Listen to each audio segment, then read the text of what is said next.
comme Bernard Rennes, âgé de 70 ans, et je venais pour témoigner sur la nécessité du dépistage du cancer colorectal. Moi, je m'appelle Christiane, j'ai 64 ans, je suis l'épouse de Bernard. J'ai vécu cette expérience à travers sa maladie et il vous en parlera davantage que moi parce que entre le vivre et l'avoir, c'est autre chose.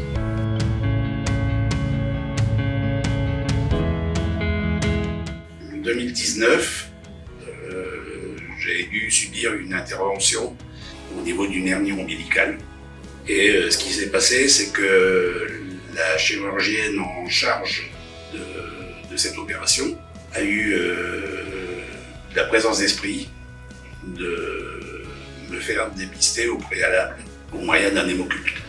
Cet hémoculte s'est révélé positif. Les examens complémentaires ont donc révélé 2 tumeurs cancéreuses au niveau du gros intestin.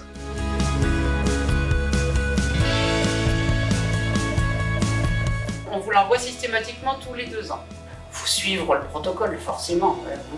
Il suffit de lire et on remet les selles dans un petit bocal, on les met sur une pelle, on le met dans le tube, et voilà. Mais surtout, ce qu'il faut surveiller, c'est l'heure à laquelle on a fait le prélèvement. Le jour, sans se tromper dans la date, c'est vraiment très très simple. Et ce qu'il faut dire, c'est que ça peut sauver la vie.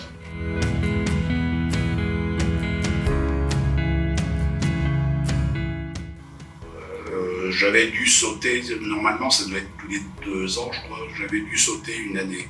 J'avais laissé le papier dans un coin, puis après on n'y pense plus.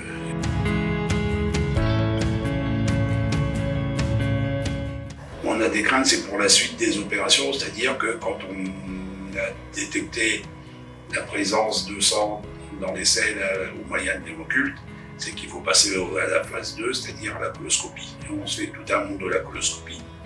Et ce n'est rien du tout. On a tendance à être buté par des interventions comme ça, alors que c'est vraiment une simplicité.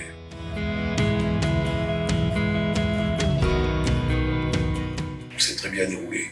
On a tendance à penser que ça va être hyper douloureux, et absolument pas, il n'y a pas de douleur. C'est 3 jours d'hospitalisation où après on est sur pied, quoi.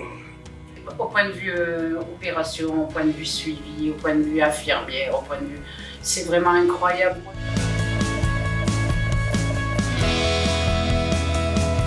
Ça n'était pas un stade évolué. Il n'y avait pas de métastase et donc pas de chimiothérapie.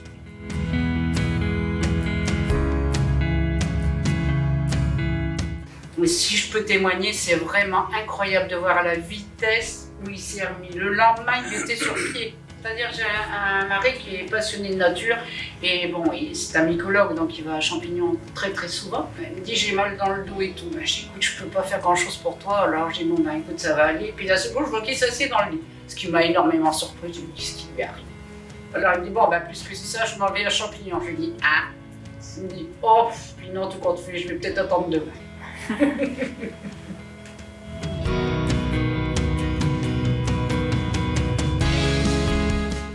C'est ce qui est compliqué dans ce type de maladie, c'est que elle peut se développer pendant plusieurs années sans aucun symptôme. D'où l'intérêt de ne pas reculer, de ne pas laisser de côté des dépistages. Ça tient à peu de choses la vie finalement. Vous voyez, un hémoculte qu'on n'a pas fait. Cette dame, si elle n'avait pas eu, Madame Messi, si elle n'avait pas eu l'idée de lui faire un hémoculte, il ne serait plus là.